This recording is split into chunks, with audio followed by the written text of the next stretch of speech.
ibintu by'amatelefone simbizi. Wavuga amatelefone zo talent yawe ni iki? Y'ubwenge se? Talent yawe. Tete bisobanukije. Impano. Impano. Akamanu gato ifite. Nyine ikintu wiyumva mushoboye. Urashobora kubwira ati Nge nzi kuboma ariko nabyo narabiretse. Niyo abantu bari bazi. Ni impano yo kubomora nyine. Ariko nabyo narabiretse. Ni ukuri ko Imana uvuge. Yego nta kibazo. Turi mu wuhe mwaka tugiye kwinjira mu wuhe mwaka? Turi mu mwaka w'1900 1924 tugiye kwinjira mu mwaka wa 25.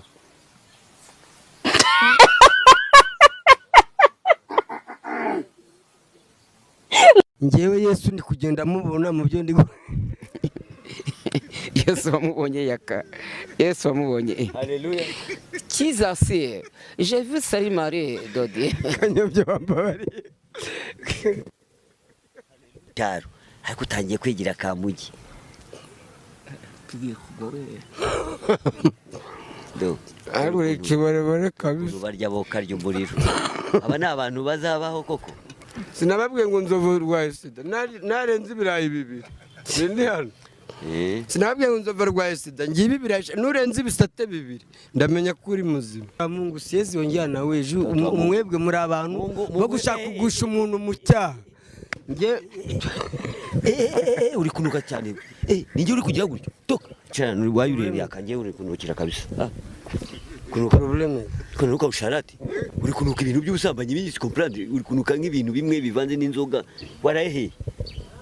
Nkweretse baritazari mana kubera kubomora abagore 400 bite hasi binarimo gukora ibintu ku isi bitarabaho kubomora abagore 400 mansho byose nkweretse baritazari koko yaba mustayi kuri isayi ko mustayi ko yabomoye abagore 400 we mugiyeho umusengera imana umufata umukomeze acika intege ntazongera no n'ababiri bazajya bamunanira ubwo Kristo mwami wacu amen.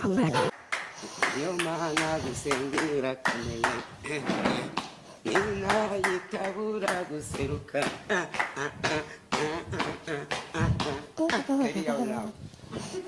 Wakomeza se ni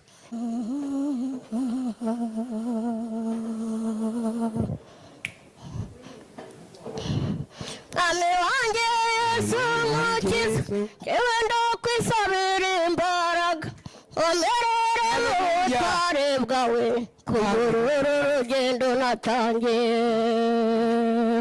Ame wanjye Yesu mukiza Yewe ndo kwisabira imbaraga Vuga mu cyongereza Lucky Father Lucky Father lactation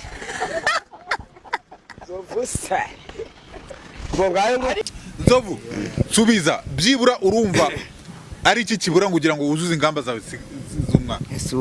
Ibyo ntagezeho mbigiye mu minsi 40 ubwo bya uyu mwaka wa ya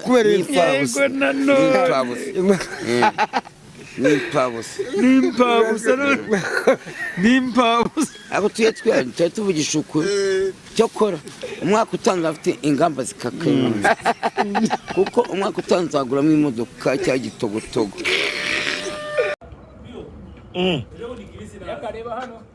Shado no Kristo z'amafaranga bayakaba zamugena Nzovu. Umuniga nawe ageze muri Kenya. Nanda kwisabiye ubuzima turabasitari kuko urabona umuvandimwe wanjye yakamwana turakundana ni petit frère ndamukunda nawe arankunda asigaye afite agace ayoboramo bita Sodoma nanjye nkayobora mu Gashyekero. Mana wakoresheje uko ushoboye ukatuvana muri bira byihebe kuko amavide turayarya wa kandi koko waturinze uyu mwaka wa 2024 turangiza amahoro. Bamwe harimo abavuye mu mubiri, bamwe harimo abari amavide mu ijoro rya bona, ariko twebwe twarangiye turi bazima twongera gusubirana na Yakamwana turi bazima. Mana ndakweretse Yakamwana muvane Sodoma nanjye utuvane mu Gashyekero. Wadutuza Nyarutarama mu Bakire ni wowe ugena byose, wadutuza mu Kiyovu ni wowe ugena byose, wadutuza Nyamirambo mu bandi basitani ni wowe ugena byose, ariko tuvane muri aya makaritsiye kandi papa nuza bukoze icyubahiro cyawe kubwa Yesu Kristo umwami wacu amen. nanjye ndagushimiye Imana nyagasani kubona nararangije uyu mwaka ngihumeka umwuka w'abazima mu izina rya Yesu Kristo amen.